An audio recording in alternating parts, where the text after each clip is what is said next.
بسم اللہ والصلاة والسلام علی رسول اللہ صلی اللہ علیہ وسلم۔ سورہ سجدہ آیات 1 تا 30 لیے دورہ قرآن کے اس پروگرام میں حاضر خدمت ہیں۔ ارشاد باری تعالیٰ ہے، اعوذ باللہ من الشیطان الرجیم، بسم اللہ الرحمن الرحیم، الف لام میم، تنزیل الكتاب لا ریب فیہ من رب العالمین، ام یقولون افتراہ بل هو الحق من ربك لتنذر قوما ما آتاهم من نذير من قبلك لعلهم يهتدون۔ صدق اللہ العظیم۔ سورہ السجدہ مکی سورہ ہے، سورہ مومنون کے بعد نازل ہوئی ہے۔ ترتیب تلاوت میں اس کا 32 نمبر اور نزول میں اس کا 75 نمبر ہے۔ اس سورہ کا مضمون توحید، آخرت اور رسالت کے بارے میں لوگوں کے شبہات کو رفع کرنا ہے اور ان تینوں حقیقتوں پر ایمان کی دعوت دینا ہے۔ مشرکین مکہ رسول اللہ صلی اللہ علیہ وسلم کے بارے میں مختلف بحثیں کرتے رہتے تھے کہ جو یہ شخص عجیب عجیب باتیں گھڑ گھڑ کر سنا رہا ہے۔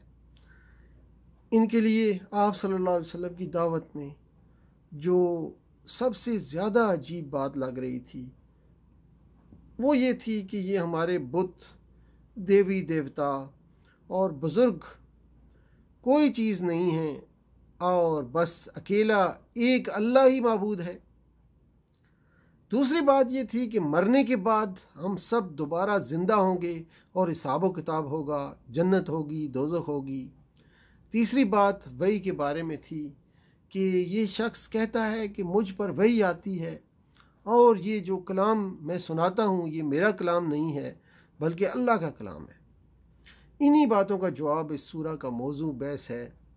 بتایا جا رہا ہے کہ تم لوگ اپنی عقل سے کام لے کر سوچو، آسمان و زمین کے انتظام کو دیکھو، خود اپنی پیدائش اور بناوٹ پر غور کرو۔ یہ پورا نظام کائنات توحید پر دلالت کر رہا ہے اور شرک پر کیا اس میں ان بتوں کا کوئی عمل دخل ہے؟ اگر ان بتوں، دیوی دیوتاؤں اور بزرگوں نے اس کائنات میں کوئی چیز پیدا کی ہے تو اس کی دلیل لا کر پیش کرو۔ اسی طرح فرمایا جا رہا ہے کہ تمہاری نظام کائنات پر اور خود اپنی پیدائش پر نگاہ ڈال کر کیا تمہاری عقل یہی گواہی دیتی ہے کہ جس نے اب تمہیں پیدا کر رکھا ہے وہ پھر پیدا نہیں کر سکے گا؟ سب سے پہلے یہاں یہ بات بتائی جا رہی ہے کہ یہ قرآن بلا شک و ریب اللہ ہی کا کلام ہے اور یہ اسی لیے نازل کیا گیا ہے کہ نبوت کے فیض سے محروم اور غفلت میں پڑی ہوئی ایک قوم کو خبردار کیا جائے۔ اس کلام کو تم افطرا کیسے کہہ سکتے ہو جبکہ اس کا منزل من اللہ ہونا، اللہ کی طرف سے نازل ہونا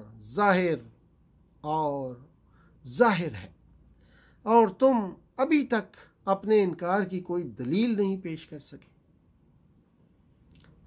پھر فرمایا گیا کہ دنیا میں یہ کوئی پہلا اور انوکھا واقعہ تو نہیں ہے کہ ایک شخص پر اللہ کی طرف سے کتاب آئی ہو۔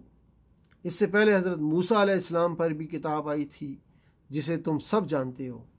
اب تمہاری طرف یہ کتاب آئی ہے۔ اب موسیٰ علیہ السلام ہی کی طرح امامت اور پیشوائی انہی کو نصیب ہوگی جو اس کتاب الہی کو مان لیں گے۔ اسے رد کر دینے والوں کے نام کے لیے ناکامی مقدر ہو چکی ہے۔ پھر کفار مکہ سے کہا گیا ہے کہ اپنے تجارتی سفروں کے دوران تم جن پچھلی تباہ شدہ قوموں کی بستیوں پر سے گزرتے ہو یہی انجام تم اپنے لیے پسند کرتے ہو۔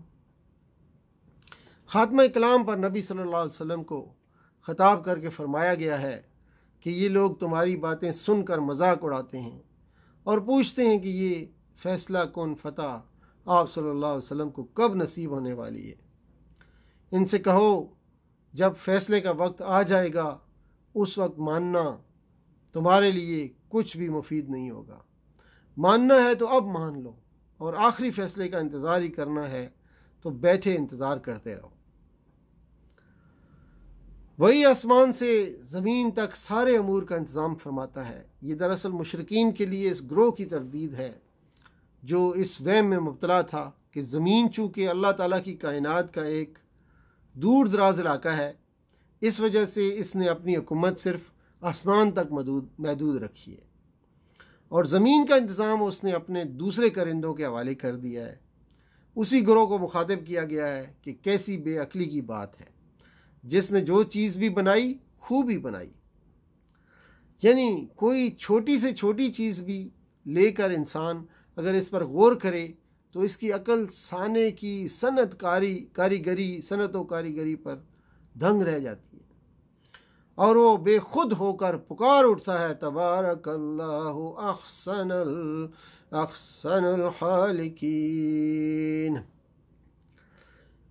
پھر فرمایا کہ ان کی پیٹھیں بستروں سے الگ رہتی ہیں، اپنے رب کو خوف اور طمع کے ساتھ پکارتے ہیں۔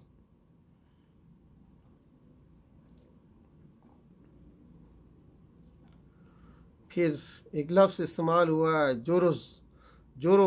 جروزی، جس کے معنی کاٹ دینے اور کھا کر صاف کر دینے کے ہیں۔ زمین کی طرف اس کی نسبت ہو جائے تو اس کے معنی ہوتے ہیں زمین کا بنجر ہونا، زمین کا گھاس چری ہوئی ہونا، مراد بنجر زمین ہے۔ تو یہ تھیں آج کی آیات بینات جو آپ کے سامنے پیش کی گئیں، انہی پہ اکتفا کرتے ہیں۔ وآخر دعوانا ان الحمدللہ رب العالمین، وصلی اللہ تعالی علی خیر خلقہ محمد وعلی آلہ وصحبہ اجمعین برحمتک یا ارحم الراحمین۔ والسلام علیکم ورحمۃ اللہ وبرکاتہ۔